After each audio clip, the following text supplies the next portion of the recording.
បាទជំរាបសួរសួស្តីបងប្អូនទាំងអស់គ្នាបាទថ្ងៃនេះខ្ញុំទទួលបានទូរស័ព្ទមួយគ្រឿងដែលបងប្រុសគាត់ផ្ញើមកឲ្យជួយមើលបាទគាត់សរសេរមកក្នុងនេះស្រេចហើយបាទគាត់ថា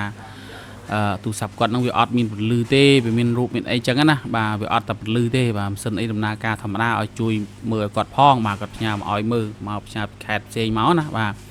ចឹងមិនមកអង្គយូរខ្ញុំក៏ដាក់ឆ្នាំងសាកហ្នឹងតេស្តមើលទៅបាទដោតភ្លុចទៅឃើញថាចូលភ្លក់បាទចឹងយើងអាចដឹងបានថាម៉ាស៊ីននេះគឺនៅដំណើរការសាកថ្មអីចូលធម្មតាទេបាទអញ្ចឹងក៏មិនអស់ចិត្តយើងត្រូវតេស្តបន្តទៀតបាទជូតអេក្រង់ឲ្យស្អាតចឹងមកឈូលជាមួយឆ្លោះមួយអាមពូល LED 60គ្រាប់យើងនឹងដើម្បីមើលរូបវាថាវាចេញរូបដូចគាត់និយាយក្នុងกระดาษនឹងសរសេរនៅក្នុងกระดาษនឹងដែរអត់បាទឈូលមើលទៅឃើញថាវាចេញរូបមែនបាទនេះចេញរូបមែនចុចលេខចុចអីបានធម្មតាទៀតណាអត់តែពលឺទេបាទអញ្ចឹងគោះបោះមកឆ្វាច់ចឹងមកឃើញថាម៉ាស៊ីននេះគឺធ្លាប់ចូលទឹកចូលអីបាទចេញឲ្យក្រហមខាងលើនោះយើងបើកសៀមាមកបាទដំណាក់កាលនេះបើកសៀមាឆាច់មកយើងយក LED light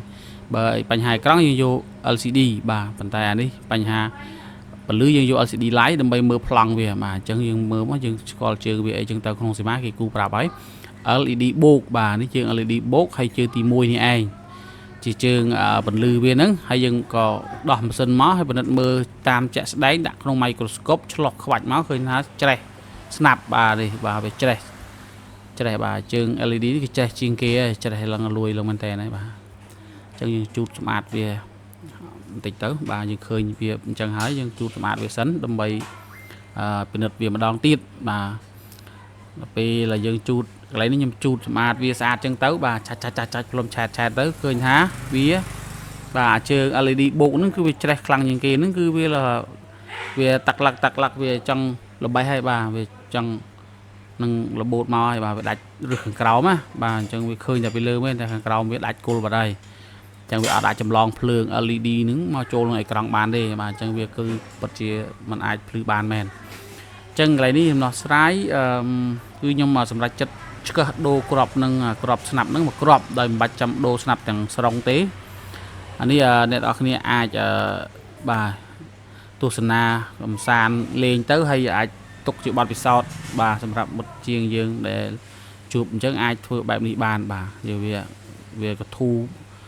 ពិបាករោស្នាប់ពិបាករោអីចឹងណាបាទដាក់តែជើងនឹងមួយបានអញ្ចឹងកន្លែងនេះកោះអាកន្លែងច្រេះនឹងអស់ទៅបាទកន្លែងស្នឹមនឹងកោះវាស្អាតទៅ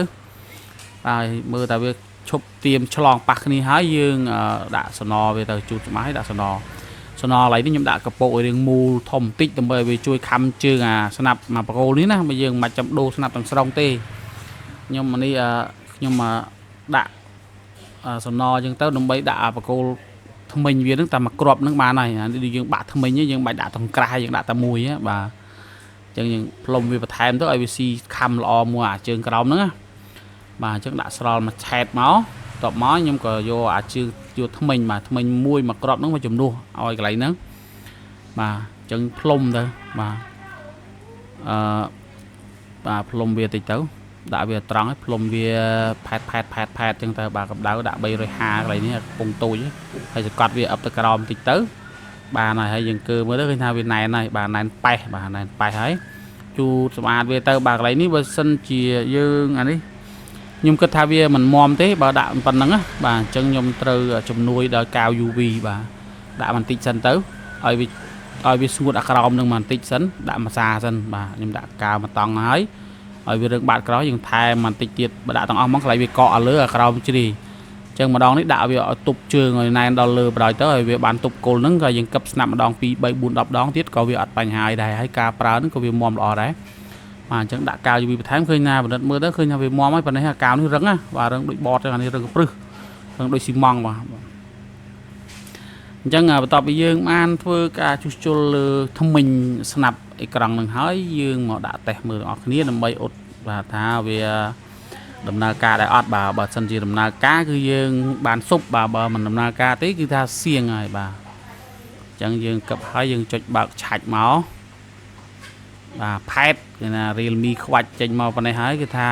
លុយសុតហើយបាទឃើញបាទយើងជាងឲ្យតែឃើញប៉ុណ្ណេះគឺថាលុយសុតដែរបាទលុយលើគោកបាទអញ្ចឹងវីដេអូនេះគឺយើងមានតែប៉ុណ្្នឹងទេបាទសូមអរគុណបាទសូមជម្រាបលាយើងនឹងជួបគ្នានៅវីដេអូក្រោយៗទៀតសូមអរគុណ